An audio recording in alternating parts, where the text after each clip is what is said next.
Welcome back to the inPackaging podcast. My guest this week is Corey Barkach, co-founder at Drive Creative. I'm really excited to have him here. Let's welcome Corey to the show. How you doing, brother? Hey, Billy. Thanks for having me on, man. Appreciate it for sure. Always good to see you. Absolutely, man. So before we get into it, Corey, why don't you give the audience a little brief intro of like who you are, what you do, what specifically Drive does, and kind of why we're talking today. Yeah, sure. Just a little bit about me, I guess. I'm married. Been married 6 years. Got a wife. Got a kid, 8 months old. So that's pretty much spent a lot of my time doing that. And outside of that, I own Drive. Drive's a creative marketing agency. Pretty heavily involved in the manufacturing and packaging space. We help our clients with everything from branding to website design and development, and lead generation. Really, our clients usually hire us to do something for them, and the root cause is usually they're trying to be more attractive to get customers or to get employees. So that's really what we help them with at the end of the day. All the way from helping create a brand to helping them reach an audience that they don't know how to reach. Been in the agency world for about 10 years. Started Drive with my partner, Dan, about 6.5 years ago. We're in downtown Rochester in Michigan, little office on Main Street. Started in my kitchen and kind of took it from there. So for those, that's awesome. So for those that aren't from Michigan in the area, so Corey and I, coincidentally, even though this is a packaging specific manufacturing focused podcast, there are people listening all across the country, we kind of like work and live in the same town, which is wild. And he's manufacturing and production focused. So for those that don't know where Rochester is, it's like 45 minutes north of Detroit-ish. Plus minus sometimes. So let's jump right into it. So Corey, I think part of our audience is definitely packaging focused.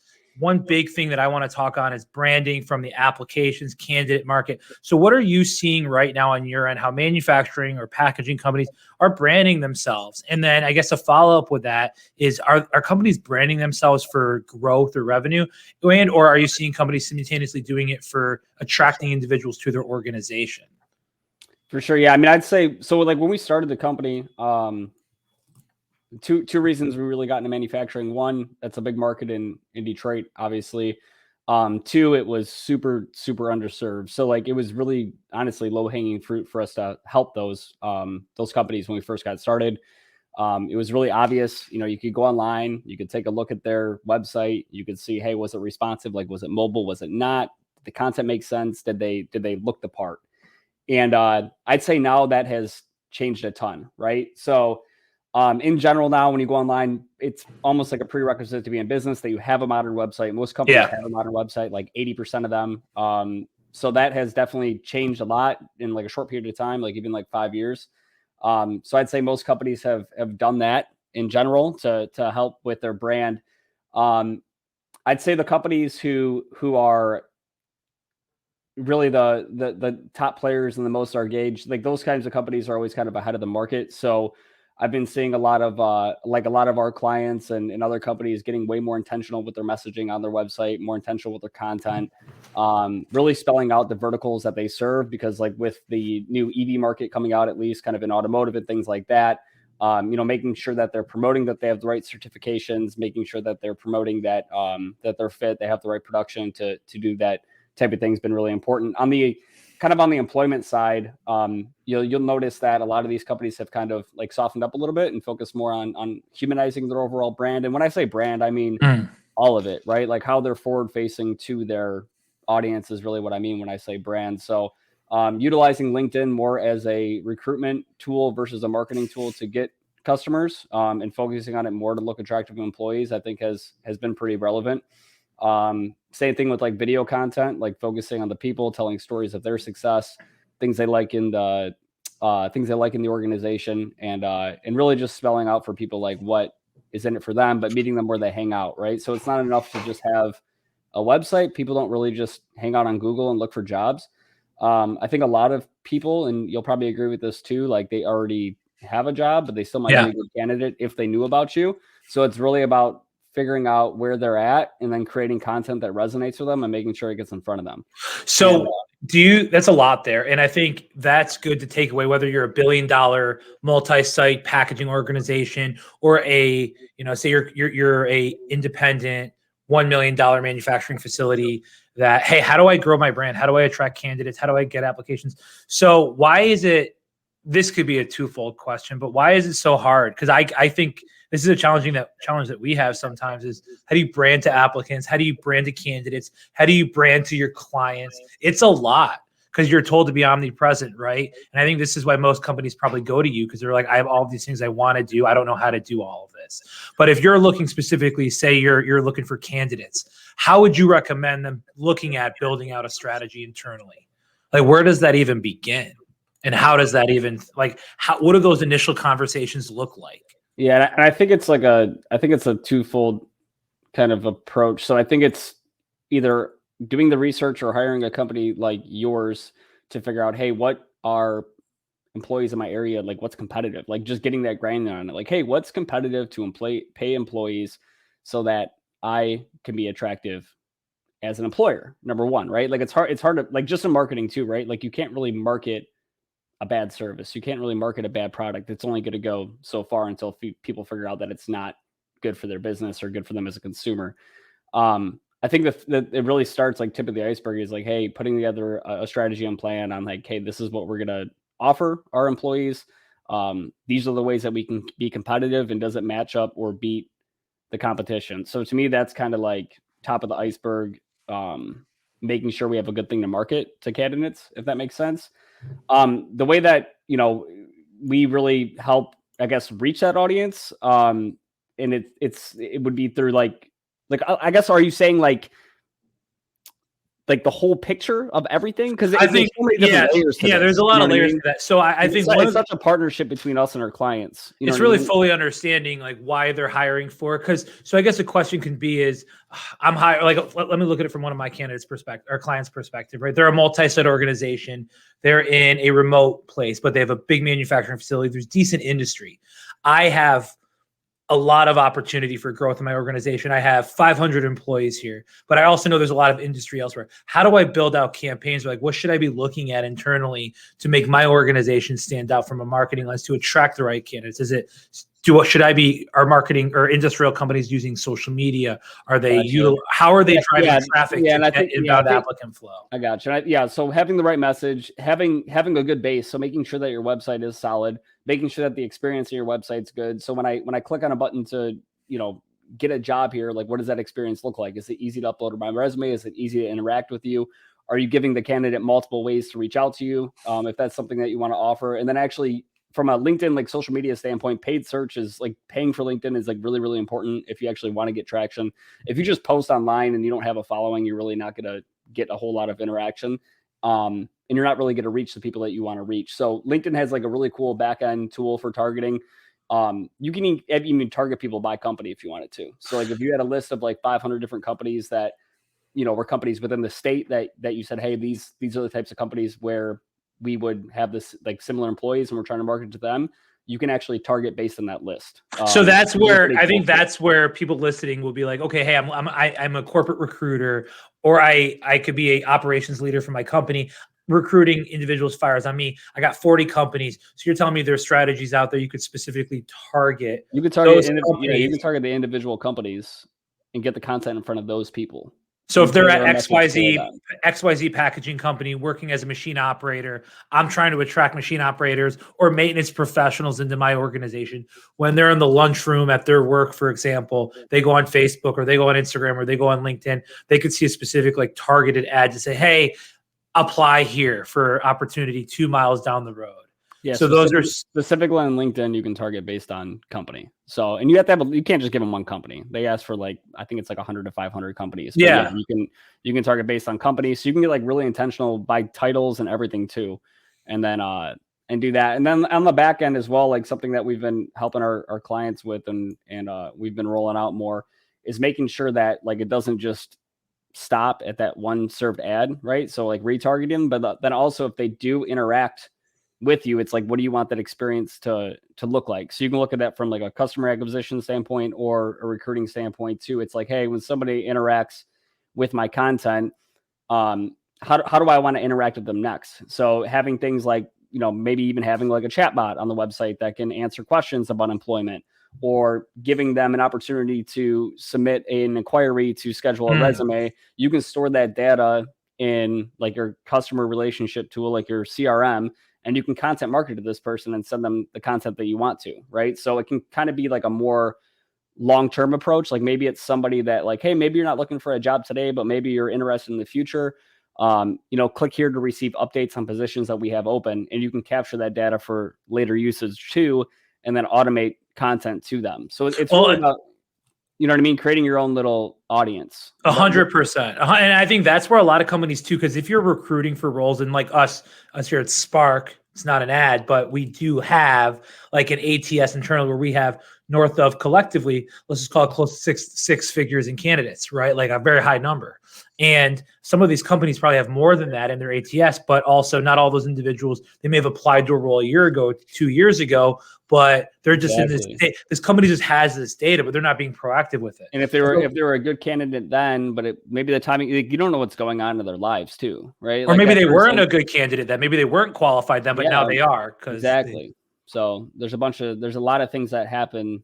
People change, their situations change, they move, whatever. And it's important to store that information and then periodically contact them. But automation can help with that stuff a lot too. And then segmenting those people out the right way too, Billy, right? So like maybe your candidate, when you're getting your candidates, maybe it's like, hey, this was a great candidate, but it didn't work out because of salary. They got a better job somewhere else. Or, hey, this person wasn't a good candidate, but maybe they will be in the future. You can segment out these candidates as well, and then speak to them based on the information that you've been given. So you can kind of like break them out and talk to them differently. So when you get more intentional with the stuff, there's a lot you can really do to like personalize it and also automate it. So question, I didn't even know I would ask this going into it, but when you're working with companies, whether they're these big I know you work with some companies that have like multiple locations, whether that's across the state or across the country, and then some companies that probably have like one location. Are you typically working with companies specific to manufacturing and production and packaging? Are you working with companies that have an internal marketing department, or are you typically working with stakeholders, executives, operation leaders who just have an idea and say, I really need help? Because I feel like where a lot of these issues come from, because there's so many ideas, but a lot of these big companies, they don't even have a marketing team, or they do, but it's a person who maybe has some like old thoughts from years and years and years ago. But right now, because from everything I just wrote down, I took some notes, it's pretty much be omnipresent. Well, how do you be omnipresent? You have to have a team. So is it internal or external? Because if you have applicants that are coming in or sitting in your ATS, you should be breaking them down into buckets. Within those buckets, it's like, hey, 6 months ago, you applied for this opportunity. What's new in your world? Like that can all be automated, right? Or, hey, 2 years ago, you were declined for skill set, which can be coded in like applicant tracking systems, CRMs, which said, hey, what's changed in your life over the last 2 years? Like, are you still currently this, right? So who's really or who do you typically work with on, I guess, on the other side to, and I see you smiling. Yeah, so it's funny because you kind of nailed it. Like we worked with there was a publicly traded company like 4 years ago who hired us to build their website. A big focus there. So like they contacted us. I'm like, why is the HR person contacting us to build their website? They're like, well, we don't have a marketing person. And this was like a $3 billion company. Wow.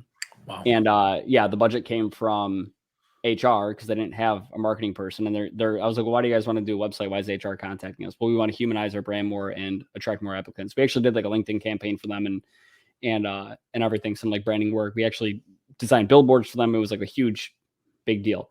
That was a huge company, right? Not one marketing person. But then we also work with other companies that might be like way, way smaller than that have a marketing person. So it's kind of all over the place. Sometimes we're working with like the sales manager, right? Sometimes we're working with the owner. So our responsibilities really differ based on who we're working with. The reason that I like working with, like having a CRM that we either have access to or something that we set up, even if because a lot of these manufacturing companies have like an ERP system. Our stuff's not going to completely talk to that. They don't need it to, but having like a dedicated CRM just for marketing helps a lot because everyone can read that stuff together. You know what I mean? And that stuff can kind of be a tool to help keep their salespeople accountable on what they're supposed to be doing. It helps keep us accountable on actually scoring and tracking what we're doing for them. So it kind of like adds this level of transparency, right? Like there's nothing worse than hiring an agency. Let's say they're running Google AdWords for you or something, and they show a report on all these different clicks you got. Well, I don't really care about clicks. I care about dollars, or I care about applicants. You know what I mean? And having the right tech set up can help dispel a lot of that stuff. So question, pause there, because I think that's just another way to look at it. So when you say CRM, are you talking about specific to like marketing and engaging campaigns, or are you talking like HubSpot, like a full or Salesforce suite of services? Yeah, we use what we use when our client doesn't have something is called Keep. It's like Infusionsoft is the other name for it. Kind of similar to a HubSpot, little less. HubSpot really wraps its arms around you. It's a great tool. It's just not what we use because we like our clients would probably a lot of them say no to it, honestly. But yeah, something like that. And those tools aren't all super expensive. Like there's versions of CRMs that can do a great job just on the automation side for like $200 a month, right? So they're not these big elaborate, tens of thousands of dollar tools to use. But yeah, typically we'll use something equivalent to that. So for these companies, when they're reaching out to you, like in that instance, right? Because I think that speaks to a lot of our clients, because a lot of our clients are in that range. They're not all publicly traded, but they have 30 locations, 100 locations, 25, right? Different geographical areas though, too, right? So one of the questions I wanted to ask you was, say you're a big manufacturing organization, but you're in a remote area. It's a niche position. You have to hire for them, right? So you can either go one or two ways. You can go relocate individuals in, right? And that's not what we're going to look at here. The other way is you have to build your team, right? You have to train, as a lot of companies do when they kind of start. Anyway, hey, you bring people in, you train them the driveway, right? Here's how we go about doing things. So, but if you're in like a niche area, what are some strategies that you think companies should be doing to really get application flow? Not just clicks, because that's cool, like click away, but really at the end of the day, they want qualified applicants or individuals that are open to join their organization. So if you're in a niche area where there's not much industry, but there's some people, how do you go about marketing, and what are some strategies that you can take compared to when there's just like a very bullish market? Because that's a realistic challenge a lot of companies have in manufacturing. Yeah, for sure. And some of that obviously too, like you're saying, is market driven. It's like there's only so many people in this area. With us, most of our clients, I mean, we're helping them position themselves to look great as a brand. Oftentimes too, there are people on the HR team or like a company like yours that we're working with as well. But as far as applicant flow and actually getting candidates right now, like what I've seen, the strongest tool really is utilizing LinkedIn, using their advertising, their tech to get people to actually submit applications. And there's a whole section built out on LinkedIn just for this type of thing, like to actually post jobs, get candidates. That's what we've used. That's what we've found experience in. We don't have a ton of clients in a super remote area, to be candid with you. Most of our clients are in Michigan or Midwest. We don't have any clients in like North Dakota or something, like, you know what I mean? There's like whatever. Shout out to North Dakota. Yeah, shout out to North Dakota. We don't do much in North Dakota. Actually, to be honest, I don't think we do anything. It's just about reaching people where they're at. You know what I mean? So what are because typically when you're working with companies, are you working with HR specifically most of the time initially they'll reach out, or are you working with like operations leaders that will reach out to your team over at Drive? And what are some, like when they're reaching out initially, and let's not even talk application flow, let's just talk general, like manufacturer, what are you hearing like some of their big things that they're trying to do like right now? Like what are companies in 2023? Why are they engaging with your organization? Is it on the brand side, not necessarily like, hey, I just want to like update my website, or maybe that is part of it. A lot of our, like specifically, a lot of our clients are kind of getting out of automotive, honestly. And they're trying to focus those same kind of efforts more on the EV market, which sounds like the same thing, but as you guys all know, it's really not. So that's been a huge trend. Like two of our biggest clients have basically told us, hey, we're getting out of automotive. We need new video content that speaks to EV. We need video content that speaks to medical, consumer goods. We don't want to be in the automotive space anymore. That's been like a huge, huge trend. In general, usually when someone contacts us for our services, like if it's marketing, it's like, hey, I need a new website. Hey, I need this. And then it's just like a conversation of why. And that kind of always changes. You know what I mean? Oftentimes it's because their services are like way different than they were when they had them on their current website, or like on their social media content or brand or whichever it is. And then, we kind of always ask too and explain to them like, hey, you can use this as a tool to actually like get applicants from employees. Like, are you guys looking for employees? Nowadays that's like a huge thing. You know what I mean? Everyone's having a harder time keeping a staff, having a harder time getting applicants and stuff like that. So that's kind of usually like like the second layer of when someone talks to us. Usually someone engages us for like, hey, they see our website. Hey, these guys do really cool stuff. I want to contact them. And then we kind of take that conversation like a layer deeper. And if it makes sense, we help them with more than that. So yeah, video content. I get some of your email drips, and I'm assuming you're using some of the forms of what you're talking about right now, or using those strategies. So video content though in manufacturing production, typically when people think of video content, they're thinking like, oh, hey, it's not Instagram worthy. Like I've seen some of the stuff that you guys do, and I think it's pretty damn cool, especially when you can get in there in like a manufacturing facility production shop. But how important do you think it could be to incorporate like video content into like the application process? Like companies, are they missing something there? Whether they have, you go to an organization's website, XYZ packaging company, you click careers, you see all their opportunity roles available, but you don't see video content, right? Yeah, all you do is you see a job description on their website. Why not Mary interviewing Bob, or Bob interviewing Mary, saying, hey, walk me through your day-to-day? Because then you could take that, putting it on your website, email blast that out to your ATS for people that are a subset category, right? Like you can like from what I think a lot of this stuff can be repurposed, but who the hell has time to do this internally, right? Like this is a lot. In video, like we do video for clients, that's just something that's really hard to pull off unless you have, 5K cameras and a video team and edits. That's something we do a ton of video work for clients. And you said like interviewing people, it could even be like, hey, if you got a really cool CEO or, you know what I mean, you're trying to attract younger people, like have him talk, have him explain like, hey, thanks for submitting your app. Like I'd love, we'd love to speak to you, introduce them to the HR person via interview to see if they connect before they even meet, you know what I mean? So they can get an expectation of who they're going to talk to in their interview. It might make them feel more relaxed. There's a lot of stuff that you can kind of do with video content to better tell your story. Like it's easier it takes more to shoot a video than just write website content, right? But it's much more impactful through video. And you kind of said like, I might not be Instagram worthy. I've been trying to talk to our clients about this too. Like even platforms like, let's say like you might think I'm crazy, but like TikTok, yeah, it's like 50%, 16 to 24, but there's still a 50% market that's over 24 years old.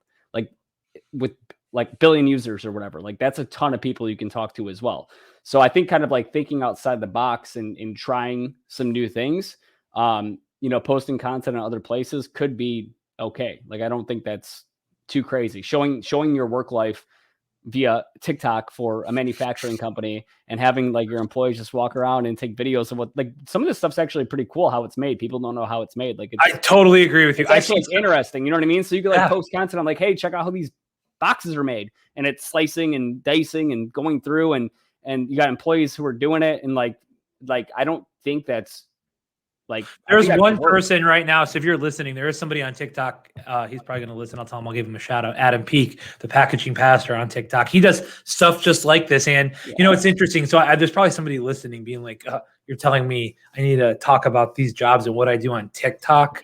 Come on, yeah, I know, right? There's so many people on there, and nobody's doing it. It's like, you know what I mean? Like, it's still it's a big audience. And also it's future brand building too, because what I'm hearing is like, hey, so let's say that you're a $1 billion packaging company, right? And you do food, beverage packaging. You have 20 something locations all across the country. And maybe that you want to start talking about, hey, here's the type of jobs we hire for. Hey, here's the type of products our company makes, right? You're getting in front of this market that, hey, maybe you want to target specific to engineering professionals that are between the ages of 20 and 30, because maybe in 15, 20 years from now, 10 years from now, your brand is still going to be around and they're going to associate your big packaging company with, hey, I used to follow this company on TikTok. Or like, quite frankly, because we're recruiting and staffing, there's a lot of like engineering professional role, a lot of engineering roles, customer service roles, production roles. And you're seeing individuals that never necessarily went to college, but they're professionals. They have a lot of experience at 28, 29. They're getting 6-figure production supervisor level roles. They're probably on TikTok. It could be, right? Beings, right? Like that's what I'm saying. Like it's not like your your C-level employees don't just hang out on LinkedIn. Like, I'm sorry, like they're in bed on YouTube looking at shorts from Joe Rogan, like, or whatever. like we're humans, you know what I mean? Like, we're all human beings. So it's like, and it's like if let's say there was like an expo at Billy, and I was like, hey, half of these people in here aren't in your market, they're real estate, but half are packaging. Like, you'd still go to it, right? Because half of them are going to be people you want to talk to. So like TikTok is, I don't mean to beat TikTok. It's just an example, but like it has local like search and in organic reach too, right? Like there's good things about this platform where like you can actually kind of reach people locally just by posting some good content. So yeah, I think like thinking outside the box, no pun intended. You know what I mean? Yeah, no pun intended. It's like a good thing. You don't have to go all in on every single social platform. Maybe just focus on a couple of them, you know what I mean? And kind of see what happens. But I think that people would be really shocked by the results of that. And especially some of these like brands are just so big that people don't know. You know, if you look at your Amazon boxes, you're seeing the same like 3 to 4 companies that are manufacturing those. You know, you see that, but companies don't know them by heart, right? But what they will do and what people are going to do is they're going to be looking for opportunities. And if I could find a brand that's consistently being proactive, has faces out there, has people talking, I identify with that more. I love when I see individuals talking about their experience at their organization.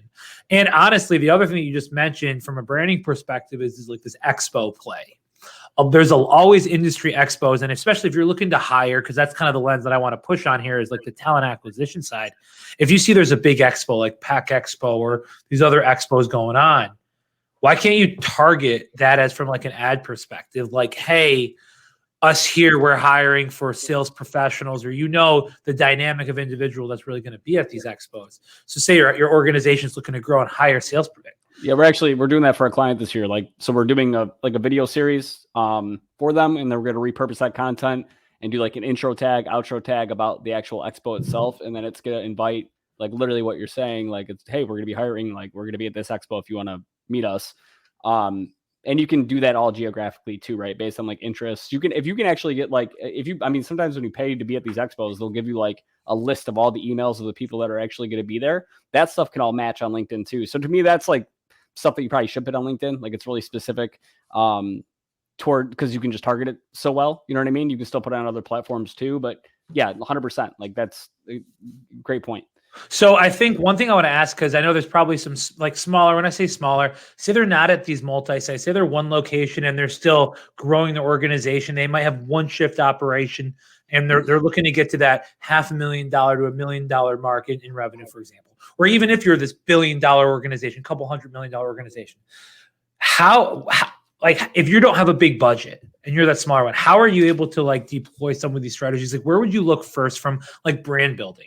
But also, obviously you can throw the kitchen sink at it, but are these strategies that some people can deploy like for free, or do they have to use like paid channels to really build their brand? Yeah, for sure. I would say anybody who is like limited on budget, make sure you have a website, please. Just have a website. Ask your customers and your employees to give you positive reviews online, like on Google My Business and on your social platforms. That's a huge thing. Like reputation is really, really big. You could even ask your employees to help you get active on social media, right? So and the thought process there would be like, let's say you have like, I don't know, a 5 or 10 person team. You're like a smaller outfit. Incentivize your employees by saying, hey, if you post content about your job and that we're hiring on your personal social platforms and you get me a good applicant who I hire, I'll give you X, right? Then maybe I'll give you like some extra PTO, like a week or something like that. Or, hey, I'll give you $500 or whatever that might be. So like leveraging your team from that standpoint to reach their friends and family, right? Organically, like, hey, I love my job here. Check out what we're doing today. We're hiring. Could be like a really good way to kind of like tap into their personal network and get it that way, because then it's not a brand saying it, it's like an individual. And yeah, I think that's strong. You know what I mean? So I think doing some stuff like that too could definitely help. Even a larger company too, right? Like, you got to kind of maybe put parameters around that as like an employer, like, hey, don't post this, just post this kind of stuff. But yeah, you get it. So I think those are a couple ways that, you can get scrappy and get some results for candidates. Oh, I completely agree. And there was a lot there. So I appreciate you coming on. So I guess I'll just wrap it up and ask you like one more question. So how does creating a positive candidate experience? Because I think that's one thing that I always like asking is, especially with the hiring market, every company's hiring. It doesn't matter what industry you're in, right? It's maybe, I don't think it's as challenging as it was like in the COVID time, but I also think there's definitely some challenges and growth moments for companies. how can you create a positive candidate experience, meaning branding perspective, if you are on a limited budget? And I'm not necessarily saying like marketing budget, or you don't have a marketing team. Like, what are some things you could do to kind of showcase right away? I've heard social media already, but are there other ways that you would recommend, like free tools, free resources, or maybe you have something at Drive that maybe they can get in contact with you on to kind of give them like a little roadmap? And obviously, if they want your team to do that, it's different. But where do you think are some like one or two things companies should do like immediately if they're not really looking to create a good, if they aren't currently creating a good online brand for candidates? Yeah, so I would make sure that like a free tool that you can use that's really powerful is like Sprout Social. So Sprout Social is a tool where if you create one piece of content, it can post to all your social platforms, which can be a really nice tool, not only to save time, but to also like save money on managing social content, which really goes back to time, obviously. And that's something that anybody can kind of use. I talked about that Keep CRM earlier. We actually get free 2 weeks trials to that if anybody wants to test drive that CRM and kind of see how that works as well. Not free long term, but is definitely saves a big cost. And I would recommend that kind of everybody, like if you are hiring, just make it obvious that you're hiring. So when somebody lands on the homepage of your website, right at the top, hey, we're hiring, right? If you have social media profiles, right in the cover image, we're hiring. Like these are all things that you can do as a business owner, as a marketing person internally that really don't cost extra money. It's just making it really, really, really obvious of what your intentions are, what you can offer. And then obviously too is like being honest about it. You know what I mean? Like there's no reason to lie to people and act like you can promise them something you can't. So like from a global level, I would just make it really, really easy for people to apply to your organization. For sure. Easy. Well, I guess let's end this with how can companies get in contact with you? And then what type of companies do you really serve and support over at Drive? Sure. Our website is www.drivecreativeagency.com. You can just go to the contact page and contact me through that. My number is 248-579-9972. That's an easy way to contact me as well. And what was the second part of that question, Billy?